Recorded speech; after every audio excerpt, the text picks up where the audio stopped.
नमस्कार, मैं एनआर मनोहर। हमारा खास कार्यक्रम मुलाकात खास व्यक्तित्व में आज मेरी मुलाकात हो रही है रामगढ़ नगर कांग्रेस अध्यक्ष पूरणमल लावट से।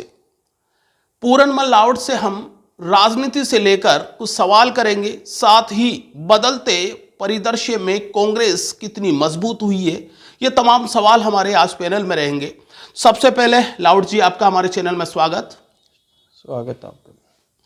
अगर मैं सवालों का सिलसिला शुरू करूं तो मैं पहला आपको संगठनात्मक सवाल के साथ साथ पहला सवाल मैं आपसे ये जानना चाहता हूं कि आप कांग्रेसी विचारधारा से पहली बार कब प्रभावित हुए?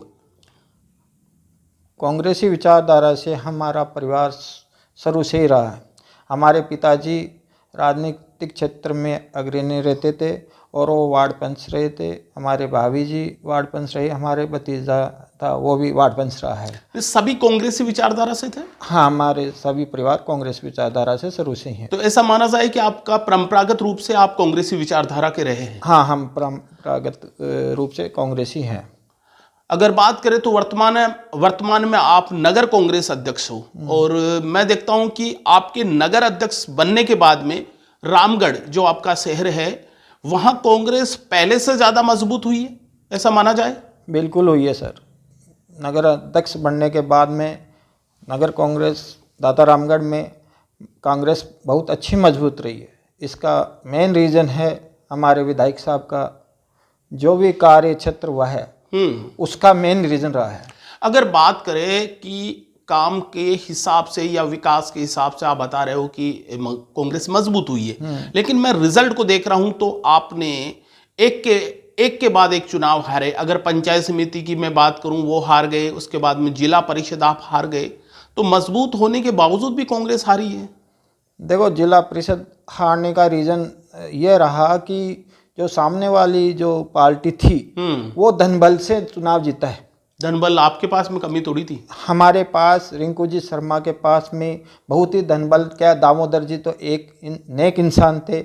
अपने जीवन में 1 रुपया अनर्थ कभी भी उन्होंने। अच्छा, आपका प्रत्याशी जो थोड़ा ये आप कहना चाह रहे हो कि जो धन की कमी से हार गए, ये कहना चाह रहे हो? धन की कमी से कुछ होते हैं ऐसे वोटर्स जो बिक जाते हैं, बाकी कार्यकर्ताओं की दाता प्रॉपर रामगढ़ की बात करें तो हमने रिंकू जी शर्मा उससे 600 वोटों से हमने यहाँ का रिजल्ट आगे वो रही हमारे। मतलब आपके शहर में कांग्रेस आगे रही है, ये हाँ, कहना चाह रहे हो? पंचायत समिति कैसे हार गए फिर? पंचायत समिति में थोड़ी बहुत गुटबाजी के कारण से हार गए समय, बल्कि ऐसी बात नहीं है ज़्यादा। गुटबाजी किसने कर ली थी?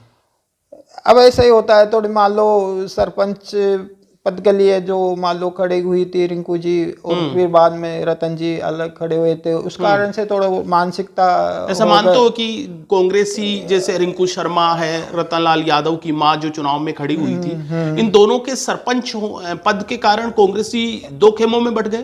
थोड़ी बहुत बटी है, ऐसी कोई बात नहीं है। समझिए, इसका असर क्या पंचायत समिति पर पड़ा है, ऐसा मान रहे हो आप? पंचायत समिति में पड़ा है थोड़ा बहुत। अगर दोनों में से मतलब अलग अलग नहीं होते तो आपको नुकसान नहीं होता, ये कह रहे हो आप? हाँ, नहीं होता तो। चलो थोड़ा सा और बताइए मुझे कि अगर रामगढ़ नगर कांग्रेस में, मैं वही बात अभी जो आप कह रहे होते कि ये चुनाव में 2 सरपंच होने से कांग्रेस में जो फूट है वो कई बार नजर आई है, क्या वो फूट अब खत्म हो गई है या अभी भी बनी हुई है? नहीं, अब ऐसी बात नहीं है। सब रिंकू जी भी समर्थन कर रही है, रतन जी भी समर्थन कर रहे हैं। कुछ एक आधा कार्यकर्ता है तो उनको हम कायदा जाके घर पे जाके उनको बात करके उनको संतुष्टिपूर्ण करते हैं, और अभी कोई गुटबाजी की बात नहीं है। नहीं, ऐसे आप दबे स्वर में 1-2 बात तो कह रहे हो कि कुछ कार्यकर्ताओं में तो थोड़ी बहुत नाराजगी है, ऐसा तो है? तो ऐसा तो एक आदमी में होता है, तो उसको जाके बात करेंगे तो वो हो जाएगा, ऐसी बात नहीं। अच्छा, वो आप ठीक मना भी लोगे? मना लेंगे। अच्छा, आपके मैं बात करूं दाता रामगढ़ विधानसभा की, दाता रामगढ़ विधानसभा के वर्तमान विधायक के कामकाज को कैसे देखते हो? कामकाज हुआ है? दाता रामगढ़ विधायक साहब का तो इतना कामकाज हुआ है कि जितनी इनकी लिस्ट ही बहुत ज्यादा है, आपको क्या क्या आपको गिनाऊं। अच्छा, आपके शहर में सबसे बड़ी सौगात क्या मानते हो? हमारे दाता रामगढ़ क्षेत्र में सबसे बड़ी सौगात कन्या महाविद्यालय की है। अच्छा, कन्या महाविद्यालय जो अभी हाल ही में बना है? अभी बनेगा, जमीन अलॉट कर दी है। हाँ, अभी संचालित तो है, संचालित है अभी। और यहाँ पे रेणवाल के पास में वहाँ कन्या महाविद्यालय नहीं, फुलेरा में नहीं है, यहाँ पे नावे में नहीं है, लेकिन विधायक साहब के कारण से हमारे दाता रामगढ़ क्षेत्र को ये इसे सबसे कॉलेज मिली है। सबसे बड़ी सौगात मानते हो? सबसे बड़ी सौगात मानते सर। अगर मैं बात करूं, आपने विधानसभा जीती, लेकिन उसके बाद में आप दोनों ही ब्लॉक, चाहे आप पलसाना ब्लॉक की बात कर लो, चाहे आप दाता रामगढ़ ब्लॉक की बात कर लो, दोनों जगह आप बोर्ड नहीं बना पाए, दोनों जगह आपके प्रधान नहीं बने, क्या कारण रहा? देखो, इसके लिए अभी चौधरी साहब ने मीटिंग ली थी और उनको भी काफी इस बात का दुख है।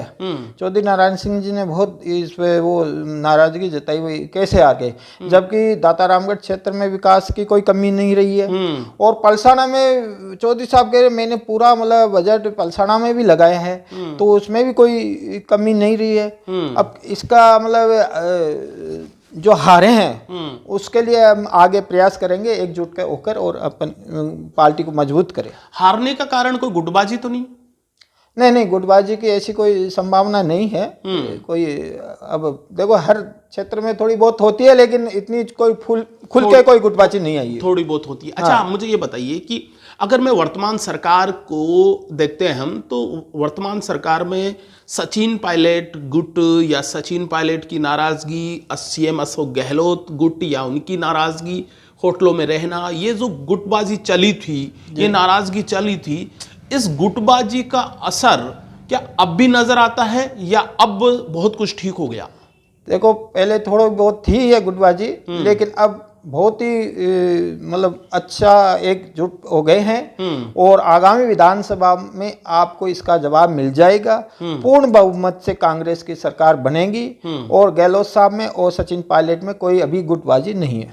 आपके विधायक, जो मैं बात कर रहा हूँ दाता रामगढ़ विधायक की, ये कौन से गुट के मतलब रहे या कोई गुट में रहे? नहीं, हमारे विधायक साहब कोई गुटबाजी में नहीं आते। वो एक कांग्रेस की स्वच्छ नीति में मतलब विश्वास रखते हैं। मतलब दोनों गुट में से किसी के भी नहीं थे, ये कहना चाह रहे हो आप? हाँ। अच्छा, मुझे ये बताइए कि दाता रामगढ़ ब्लॉक में अगर मैं देखता हूँ, कांग्रेस के संगठन को देखता हूँ, तो उतना ज्यादा मतलब आपकी मतलब सक्रियता कम नजर आ रही है। जैसे कोई मीटिंगों का नहीं होना, कोई बड़ा कोई विकास कार्यक्रम का कोई आप सेलिब्रेशन नहीं करना, ये क्या कारण रहा? संगठन कुछ नहीं, संगठन में कोई नाराजगी नहीं है। अभी इसका रीजन ये था, भाई कोरोना काल चल रहा था, तो कोई मीटिंग नहीं कर पा रहे थे, तो इसी कारण से तो चौधरी साहब नारायण सिंह जी ने अभी 5 दिन पहले मीटिंग बुलाई थी और उन्होंने हमारे को सभी को संदेश दिया है कि भाई एकजुट रहो और जब भी कहीं भी कमी हो, कहीं भी कोई बात हो, तो वो विधायक साहब आपके सामने हाजिर होंगे और कोई गुटबाजी है तो उसको मिल बैठ के हम मतलब अभी हाल ही में आपने एक मीटिंग करी है उसमें? हाँ। अच्छा, वो जो आपका संगठन जो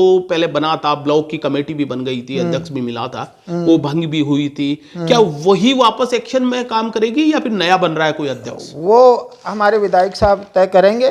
और अभी जो कमेटी बन रखी है, कजोड़मल जी अध्यक्ष है हमारे, तो वही अभी है और ऐसी कोई बात नहीं है। अच्छा, ब्लॉक कांग्रेस कमेटी दाता रामगढ़ की बात कर रहे हो आप? अच्छा, दाता रामगढ़ में अगर आपके ब्लॉक अध्यक्ष के कामकाज को देखते हो तो कैसा कामकाज है? क्या दाता रामगढ़ ब्लॉक कांग्रेस में बहुत ही अच्छा कार्यक्रम हुआ है। हर क्षेत्र में विकास हुआ है। कोई भी एक भी गांव ऐसा नहीं है वहां पे विधायक साहब ने विकास कार्य नहीं कराए हो। मैं देख रहा हूं कि क्या दोनों ही ब्लॉक में आपके अध्यक्ष, जैसे पलसाना में रामदेव सिंह खोकर है, इधर हम बात करते हैं कजोड़मल रेगर है, दोनों यथावत रहेंगे या कुछ बदलाव संभव है? ये निर्णय विधायक साहब करेंगे। कमेटी बैठ के जो भी निर्णय करेगी उनको हम स्वीकार करेंगे। क्या लगता है कि ब्लॉक अध्यक्ष बदल रहे हैं या वही रहेंगे? अभी कोई ऐसी चर्चा नहीं है जो ब्लॉक अध्यक्ष बदल रहे हैं। अच्छा, अभी कोई चर्चा नहीं है? अभी चौधरी साहब ने बोला है, कजोड़ जी ने बोला था निवर्तमान, तो उन्होंने बोला आप निवर्तमान नहीं, अभी नहीं, आप इस्तीफा नहीं दियो, आप काम करो और डट के मुकाबला करो। अच्छा, उनको ही मान लिया? हाँ। अच्छा, चलो थोड़ा सा हम पूरी विधानसभा में आपका टिकट, कांग्रेस की टिकट फाइनली किसे मान रहे हो अगली विधानसभा में? अगली विधानसभा में तो हमारा एक ही है, चौधरी वीरेंद्र सिंह। अच्छा, वीरेंद्र सिंह जी को ही मान रहे हो? बिल्कुल। अच्छा, सामने बीजेपी से आपको कोई मजबूत उम्मीदवार नजर आ रहा है क्या? बीजेपी में तो 3-13 विधायक के लिए उम्मीदवार आ रहे हैं। 3-13 का मतलब? कुमार भी है, जाट भी है, हर क्षेत्र से आ रहे हैं, लेकिन अभी तक यहाँ पर कमल खिला नहीं है, ना खिलेगा। आपको लगता है कि कमल कभी नहीं खिलेगा? यहाँ पर तो दाता रामगढ़ क्षेत्र में नहीं खिलेगा। अच्छा, एक बात बताइए, नहीं ये सवाल मेरे को बीजेपी वाले से पूछना चाहिए, लेकिन आपसे पूछ रहा हूँ, यहाँ कमल क्यों नहीं खिलता है? क्या कारण है? यहाँ के जो नेता है वो साफ छवि के नहीं है। उनको भूमाफियों को उनको मतलब पैसे कमाने की लगती है। अच्छा। हमारे विधायक, हमारे चौधरी साहब 200 एमएलए में से सबसे स्वच्छ राजनीति, सबसे ईमानदार एमएलए हैं। किसी भी कार्यकर्ता से 1 रुपए का पेट्रोल गाड़ी में नहीं डलाते हैं। ये उनकी सबसे बड़ी, मैं तो उनकी देन मानता हूँ। उसी छवि से भी ज्यादा। अच्छा, विधायक आपके जो आप चौधरी नारायण सिंह जी की बात कर रहे हो, आपके उनके विधायक बेटे की भी बात कर रहे हो, उनमें दोनों में अंतर क्या है कि यहाँ भ्रष्टाचार ज्यादा होता है, वहां कम होता है, ये कहना चाह रहे होगे? कहाँ पे? बीजेपी वाले ज्यादा जैसे भूमाफिया काम में लिया कि ये लोग क्या साफ छुई के नहीं है क्या? ये छाप छवि के नहीं है, तो जीतने का कारण यही है। यही कारण है। चलो मुझे एक बात बताइए कि अगर बात करें दाता रामगढ़ विधानसभा में कामकाज और विकास को, तो यहाँ पर लंबे समय से चौधरी नारायण सिंह विधायक रहे हैं जी, और अब उनके पुत्र जो विधायक है वीरेंद्र सिंह जी, अगर दोनों के मैं कामकाज को देखूं, तुलना करूं, तो आपको क्या लगता है कि ज्यादा विकास किनके कार्यकाल में हुआ है? देखो, चौधरी साहब जी ने विकास खूब करवाए हैं, लेकिन उनसे भी ज्यादा भाई साहब वीरेंद्र सिंह जी ने विकास कार्य करवाए हैं। अच्छा, उनसे ज्यादा मतलब चौधरी नारायण सिंह से भी ज्यादा काम करवाए विकास में, ये आप मान रहे हो? बिल्कुल मान रहे हो। अच्छा, एक आरोप लगता है कि भाई आपने काम तो बहुत करवाया, विकास की आपकी लंबी लिस्ट है, लेकिन जनता से सीधा जुड़ाव नहीं है। आप उन गांवों में, कई गांवों में आप दोबारा नहीं गए जहां आपको जाना चाहिए विधायक के बाद में, सिर्फ चुनाव के सिलसिले में जाते हो, तो जनता का मैं ग्राउंड पर तो एक आरोप है कि भाई विधायक जी उन कार्यकर्ताओं से मिलते, कॉमन जो लोग हैं उनसे जुड़ाव नहीं है। ये बात में कोई दम है या केवल? नहीं, ऐसी कोई बात नहीं है। ये मेन रीजन कोरोना का रहा था, इस कारण से विधायक साहब मतलब नहीं पूछ सके थे, है ना। और ऐसी कोई मीटिंग लेते हैं, जाते हैं, आते हैं, ब्याह शादी में हर कार्यक्रम में आते हैं विधायक साहब। चौधरी नारायण सिंह की बात करें, लंबे समय से विधायक रहे हैं, सुना है काफी सख्त लहजे के व्यक्ति है, उनसे कोई मतलब बात करना आसान नहीं है। काफी आप जैसे लोग भी अगर बात करते हो काफी डर लगता है, ये बात सही है क्या? बिल्कुल सही है, लेकिन ये बात सत्य है कि जो उनको बात रखेगा और उनका जो गुस्सा है वो मतलब जहां तक गुस्सा नहीं किया तो ये मान लो उनका काम हुआ ही नहीं। अच्छा, आप ऐसा भी मानते हो? बिल्कुल मानते हैं। उनके गुस्सा करने को आप सही मानते हो? सही मानते हैं हम। मतलब उनका गुस्सा डांटने का मतलब है आपका काम हो गया? काम हो गया। अच्छा, जो भी काम करते हैं डांट के ही करते हैं? बिल्कुल, उन्होंने कभी मतलब बिल्कुल ईमानदारी से काम किया है। अच्छा, हमेशा ईमानदारी से काम किया है। बिल्कुल। अच्छा, विधानसभा में कांग्रेस लगातार जीत रही है, ये बात आप भी मानते हो, मैं भी मानता हूँ, लगातार जीती है, लेकिन कहीं भी विधानसभा में मुझे कांग्रेस कमेटी का कार्यालय नहीं बना पाए आप लोग, ये क्या बात है? कांग्रेस कार्यालय कमेटी के लिए हम जगह देख रहे हैं। विधायक साहब ने भी 2-3 बार बोल दिए हैं। रेणवाल रोड पे भी 1-2 जगह देखी है, और जब भी ब्लॉक की हमारी मीटिंग होती है तो हम इस पर भी चर्चा करते हैं कि भाई जल्दी से जल्दी मतलब एक दाता रामगढ़ ब्लॉक कांग्रेस कमेटी का कार्यालय इसी विधानसभा मतलब आने वाली विधानसभा से पहले मिल जाएगा कार्यालय, या क्या है? आपको क्या लगता है कि उम्मीद है पूरी अभी जल्दी इस नए विधानसभा क्षेत्र जो चुनाव होंगे उससे पहले मिल जाएगा? पहले मिल जाएगा। अभी भी मीटिंग में भी ये भी चर्चा हुई थी। अच्छा, ये चर्चा भी चली थी? बिल्कुल हुई थी। अच्छा, मुझे ये बताओ कि आने वाली जो सरकार है, जैसे यहाँ राजस्थान का मैं देखूं तो एक बार बीजेपी एक बार कांग्रेस बनती है, इस बार अगर बारी देखूं तो बीजेपी की है, तो क्या बीजेपी की सरकार बनने जा रही है या वापस कांग्रेस की बनेगी? देखो, अभी ये जो गहलोत साहब ने जितना भी काम किया है, पूरे राजस्थान में इतना कोरोना काल होने के बावजूद भी विकास की कोई कहीं भी किसी भी काम में कमी नहीं आने दी है। अगर मैं मानता हूं, अगर कार्यकर्ता ईमानदारी से काम करे तो कांग्रेस को रोकने वाला कोई नहीं है। कोई नहीं है। अच्छा, एक अभी आपकी सरकार पर बहुत बड़ा एक यूं आंदोलन कर रहे हैं लोग, नाराज दिखा रहे हैं, रीट पेपर पर जो है, रीट परीक्षा को लेकर सीबीआई मांग कर रही है, आपकी विपक्ष की पार्टियां। क्या लगता है कि रीट भर्ती जो है इसमें सीबीआई जांच होनी चाहिए या परीक्षाएं रद्द होनी चाहिए? आपका व्यक्तिगत नजरिया पूछ रहा हूं मैं, क्या होना चाहिए? देखो, ये तो राजनीतिक स्टंट है, इसमें कोई ज्यादा दम नहीं लग रहा है, समझिए ना। जो भी निर्णय होगा वो सामने जांच हो रही आ जाएगा। गहलोत साहब ने खुद नहीं मतलब निर्णय करके जो भी अपराध किए हैं उनको मतलब जेल में बंद किया है। अच्छा, आपको लग रहा है कि जो उन्होंने एक्शन लिया है वो ठीक लिया है? बिल्कुल सही लिया है। अभी जो बीजेपी प्रदेश अध्यक्ष सतीश पुनिया बोल रहा है कि मैं शाम को खाना नहीं खाऊंगा, माला नहीं पहनूंगा, साफा भी नहीं पहनूंगा, एक संकल्प लिया है, तो उसको कैसे देखते हो? उनका संकल्प लेने से आम जनता को क्या फर्क पड़ता है? आप मानना मत बनो, खाना मत लो, उसमें क्या परेशानी है? जो अपराध किया उसको सजा मिलेगी और वो गहलोत सरकार कर रही है, तो इसमें परेशानी क्या? आप भूखे रहो चाहे साफा मत पहनो, हमारे को उस पर कोई फर्क तो नहीं वो पड़ता। कह रहे हैं कि भाई आप उसको रद्द क्यों नहीं करते? ये कोई एक छोटी मोटी कोई चीज नहीं है जो रद्द कर दे। गलत हुई तो रद्द होनी चाहिए, या आपको लगता है कि जो प्रक्रिया है वो सही चल रही है? जो बताया ना आपको, जो अपराध किया उसको सजा मिलेगी और ऐसी कोई इतनी बड़ा कोई घोटाला नहीं हुआ जिसे मतलब रद्द किया जाए। कितना रुपए खर्च होता है सरकार के? नहीं, अगर ये सब नहीं पैसा खर्च होता, मानता हूँ आपका बहुत बड़ा आपका प्रशासन लगा है, ये भी माना जा सकता है, लेकिन ऐसा भी तो गलत है नहीं कि अगर पेपर आउट हो गया, पेपर बिक गया, जैसे अभी जो जांच में आ रहा है, तो फिर तो बहुत सारे लड़कों का भविष्य की बात करें तो देखो, जो भी अपराध किया है वो सजा पाएगा। गहलोत साहब ने भी खाया है, तो जो भी निर्णय करेगी कोर्ट करेगी या सरकार करेगी उसको मान्य होगा, उसमें क्या परेशानी है। अच्छा, अब थोड़ा यूपी चुनाव की बात करते हैं। इस बार यूपी पंजाब में क्या है? यूपी में क्या वापस बीजेपी बनेगी या कोई बदलाव होगा? देखो, यूपी में बदलाव होगा। ममता ने जैसे वहाँ पे बंगाल में आप जानते हो कितना मतलब उन्होंने हर घर घर पे जाके, मोदी और अमित शाह जी घर घर पे जाके वोट मांगे थे। तो जो मतलब एक हाई लेवल के नेता एक इतने मतलब घर घर जा रहे हैं, इसका मतलब आप भी जानते हो कि बीजेपी बिल्कुल वहाँ पे यूपी में बौखलाहट उनके चेहरे पे निश्चित दिख रही है, मेरे को नजर आ रहा है आपको जी। तो क्या लगता है कि बीजेपी की सरकार में कुछ दिक्कत आएगी? निश्चित दिक्कत आएगी। अच्छा, पंजाब में आपके नेता थे जो कैप्टन अमरिंदर सिंह, वो आपसे नाराज हो गए, वो बीजेपी के उसमें चले गए, जो उन्होंने मोर्चा बनाया है, तो ये क्या हो रहा है?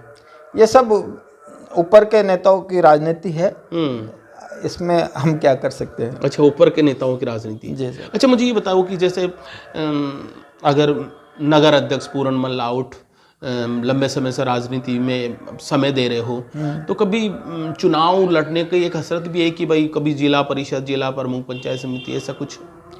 देखो, ऐसी कोई सोच नहीं है। हमारा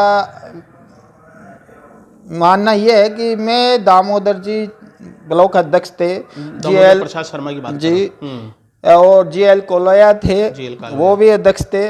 फिर भोपाल सिंह जी थे, तो वो भी अध्यक्ष ब्लॉक कांग्रेस कमेटी के थे। अभी कजोड़मल जी थे, तो 4 ब्लॉक अध्यक्ष थे। तो उन्हीं चारों के कार्यकाल में मैं पूरा मतलब उनकी मतलब कार्यकारिणी में ब्लॉक महासचिव, सचिव, हाँ, चारों में बिल्कुल बराबर काम कर रहा हूँ। कभी कभी ब्लॉक अध्यक्ष बनाया जाए तो वो हसरत भी बची हुई है। वो पार्टी चाहेगी तो बात अलग है। और दामोदर जी के टाइम पर हम पत्र लिख कर डाक के द्वारा सूचना देते थे कि इतनी तारीख को मीटिंग है, फलानी तारीख को इतनी मीटिंग है, तो वो मतलब डाक के द्वारा मतलब सूचना देके और वो मीटिंग करते थे हम। मतलब बड़ा आप संगठन से लगातार काम हाँ। अच्छा, कांग्रेस का वोट बैंक देखे जाए तो स्पेशली यहाँ के जो मोमडन वर्ग है, SC ST के वर्ग है, किसान वर्ग है, ये वर्ग कांग्रेस के लंबे समय से रहा है। आपको क्या लगता है कि कांग्रेस ने इन वर्गों का या आपके विधायक ने इन वर्गों के लिए कुछ अच्छा काम किया है? बिल्कुल किया। आपको लगता है? बिल्कुल लगता है। विधायक साहब चाहे SC का हो, चाहे ST का हो, चाहे मोमडन्स हो, कोई भी छोटा सा कार्य करता जाता है तो उनकी बहुत ही धैर्य पूर्वक उनकी सुनते हैं और उनका काम करते हैं तुरंत प्रभाव से। आप अपने विधायक की कामकाज की शैली से बिल्कुल एकदम खुश हो? मैं विधायक साहब की कार्यकाल बिल्कुल सहमत हूँ। उन्होंने 200 विधायक है राजस्थान में, उनमें 4था नंबर आना, आप ही बताओ कितनी महान ये कार्य है। अच्छा, वो सर्वे की बात कर रहे हो? सर्वे भास्कर में भी सर्वे आया था और राजस्थान पत्रिका में भी सर्वे आया था। एक ये ईमानदारी की छाप है। और उन 200 विधायकों में से वीरेंद्र जी विधानसभा में बिल्कुल कम बोलने वाले हैं। अच्छा, आपको लगता है कि सबसे कम बोलते हाँ, हैं? कम बोलने वाले, लेकिन विकास की गंगा बहाई है बिना बोले हुए भी, मतलब दाता रामगढ़ क्षेत्र में। विधानसभा में भले ही कम बोले, लेकिन उनका काम बोलता है, ये कहना काम बोलता है। विधायक भले ही कम बोले लेकिन उनका काम बोलता है, ये मानना है नगर कांग्रेस कमेटी अध्यक्ष पूरनमल लाउट का। आज हमने कुछ राजनीति सवाल लिए और साथ ही संगठन से जुड़े हुए सवाल भी पूछे। हर सवाल का इन्होंने बेबाक जवाब दिया है और साथ ही इनका मानना है कि जनता विकास को देखकर काम को देखकर वोट करती है। अगर काम को देखकर वोट करेगी तो एक बार फिर राजस्थान में कांग्रेस की सरकार आएगी, ये इनका कहना है। ये तो आने वाला भविष्य बताएगा, लेकिन जिस तरीके से कांग्रेस दाता रामगढ़ में मजबूत है और साथ ही ये अपने संगठनात्मक स्वरूप को भी मजबूती देने की बात कह रहे हैं, तो इनसे ये अनुमान लगाया जा सकता है कि दाता रामगढ़ में कांग्रेस कमेटी की जो टीम है खासी मजबूत मानी जा सकती है। बहुत बहुत धन्यवाद। धन्यवाद सर।